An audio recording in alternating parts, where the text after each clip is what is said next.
তো আমরা বিধানসভায় নেই, আমরা মানুষের রাস্তায় আছি। What a parliament can do, streets can undo. রাস্তায় থেকেই মানুষ রায় দিয়েছে, আরো বেশি রাস্তায় থাকতে হবে, রাস্তায় থেকেই আন্দোলন করে আগামী দিনে মানুষের মনকে জয় করতে হবে।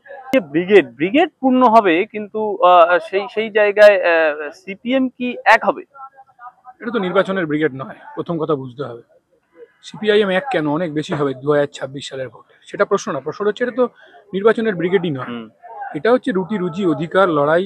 মুখ্যমন্ত্রীর মাইনে হয়ে গেছে 2 লাখ টাকার উপরে, মিড ডে মিলের কর্মীদের মাইনে বাড়ছে না, আইসিডিএস এর কর্মীদের মাইনে বাড়ছে না, প্যারা টিচারদের মাইনে বাড়ছে না, কন্ট্রাকচুয়াল টিচারদের মাইনে বাড়ছে না। তৃণমূলের রিক্রুটমেন্টে যারা পার্ট টাইম কন্ট্রাকচুয়াল ঢুকেছেন কলকাতা কর্পোরেশনে বা বিভিন্ন পৌরসভায়, তাদের মাইনে বাড়ছে না। অসংগঠিত শিল্পের শ্রমিকদের জন্য 7 লাখ টাকা 8 লাখ টাকা অবধি জীবন বীমা চালু করতে হবে। শ্রম কোডের নামে শ্রম আইনকে ধ্বংস করে শ্রম কোড চালু করা কেন্দ্রীয় সরকার যা করছে তা হচ্ছে বন্ধ করতে হবে, রোধ করতে হবে। ওয়াকফ বিল ফেরত নিতে হবে। এবং তার সাথে আমাদের মূল কথা সেটা হচ্ছে এটা খেটে খাওয়া মানুষের সমাবেশ। এখন আমাদের রাজ্যে দুটো ধরনের মানুষ হয়েছে, এক হচ্ছে খেটে খাওয়া মানুষ, এক হচ্ছে লুটে খাওয়া মানুষ। লুটে খাওয়া মানুষ কারা? বর্তমান তৃণমূল আর প্রাক্তন তৃণমূল, যারা বিজেপিতে গিয়ে ভিড়েছে। আগামীকাল আপনি আজকে ঘাসের ছবি ভালো করে তুলে নিন ব্রিগেডের মাঠে, আগামীকাল ঘাসের ছবি তুলতে পারবেন না।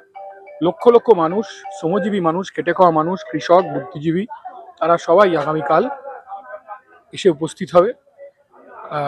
শহুরে মধ্যবিত্ত তারাও আসবেন। আর মূল যে জমায়েত হবে তাদের শ্রমিক, কৃষক, পাট্টাদার, বর্গাদার, ক্ষেতমজুর, তারা হচ্ছে উপস্থিত হবেন ব্রিগেড প্যারেড গ্রাউন্ডে তাদের নিজস্ব স্ব দাবি নিয়ে। আর এই ব্রিগেড, আগামীকালের ব্রিগেড, নিশ্চিতভাবেই পশ্চিমবাংলায় যে নোংরা বিভাজনের রাজনীতি শুরু হয়েছে, কেউ হিন্দুদের এক করতে চাইছেন, কেউ মুসলমানদের এক করতে চাইছেন, কেউ সিদ্দিকুল্লাহকে ব্যবহার করে একদিকে জামাতের সাথে যোগাযোগ আর এখানে মুসলিম মৌলবাদীদের মাথায় তুলছেন, আর কেউ দুনিয়ার হিন্দুদের এক করার কথা বলছেন। আসলে কেন্দ্রীয় সরকারের নীতির কারণে, রাজ্য সরকারের নীতির কারণে একজন হিন্দু গরিব মানুষ রিক্সা চালক যে সমস্যায় আছে, একজন মুসলিম রিক্সা চালকও সেই সমস্যাই আছে। আগামীকালের জমায়েত বিভাজনের রাজনীতিকে ভেঙে দিয়ে লড়াই আসলে 1% মানুষের সাথে 99% মানুষের। আমরা জানি রামনবমীতে বিজেপি সরকার আমাদের উপহার দিয়েছে, 134টা ওষুধের দাম বাড়িয়ে দিয়েছে। এই ওষুধ কোম্পানিগুলোর কাছ থেকে ইলেকট্রাল বন্ডের টাকা নিয়েছিল বিজেপির সরকার, এবং সেই কারণে ওষুধের দাম বেড়েছে। পেট্রোলের দাম, ডিজেলের দাম, রান্নার গ্যাসের দাম, কেরোসিন তেলের দাম, দুধের দাম, বিদ্যুতের দাম আকাশ ছোঁয়া। এই নিয়ে কোনো কথা নেই। 1 লিটার পেট্রোলে মমতা মোদী নিয়ে যাচ্ছে 52 টাকা আপনার পকেট থেকে ট্যাক্স। কাজেই ডিজেলের দাম, রান্নার গ্যাসের দাম এই রামনবমীতে 50 টাকা বেড়েছে। আমাদের কথা প্রতিদিনের রুটি রুজি সমস্যা, কর্মসংস্থান, এই দাবিতে আগামীকালে বেড়ে হবে। আমি কৌস্তবদা কিছুক্ষণ আগে বুনিয়াদপুর থেকে একটি ট্রেনে কলকাতা স্টেশনে এসে নামলাম। আমি দৃশ্যটা দেখলাম যে পকেটে ব্রিগেডের ব্যাচ লাগিয়ে একদল মানুষ কলকাতায় নামলেন সেই ট্রেন থেকে।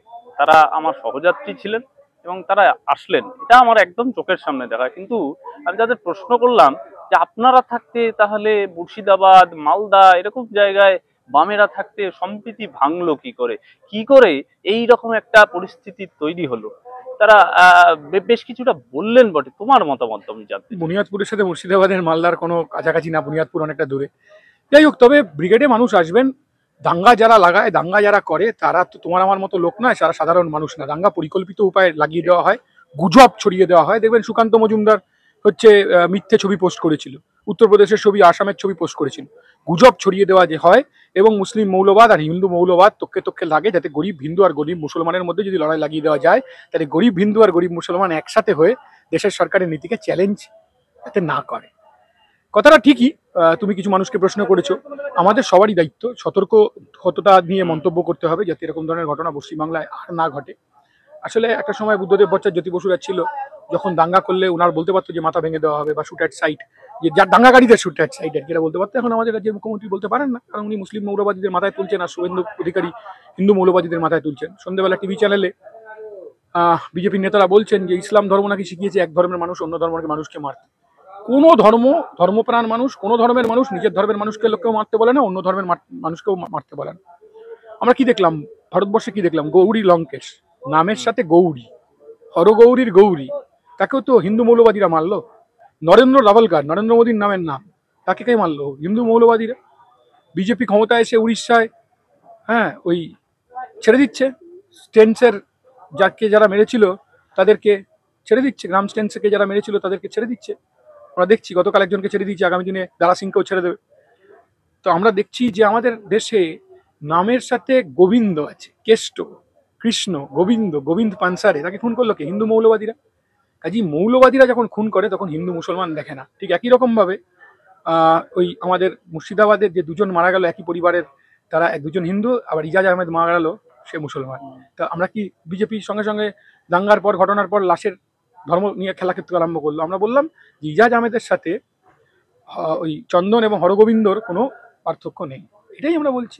এই লড়াই আসলে 1% মানুষের সাথে 99% মানুষের লড়াই।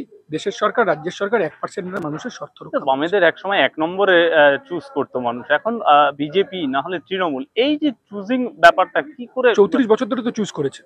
তো আমরা বিধানসভায় নেই, আমরা মানুষের রাস্তায় আছি। What a parliament can do, streets can undo.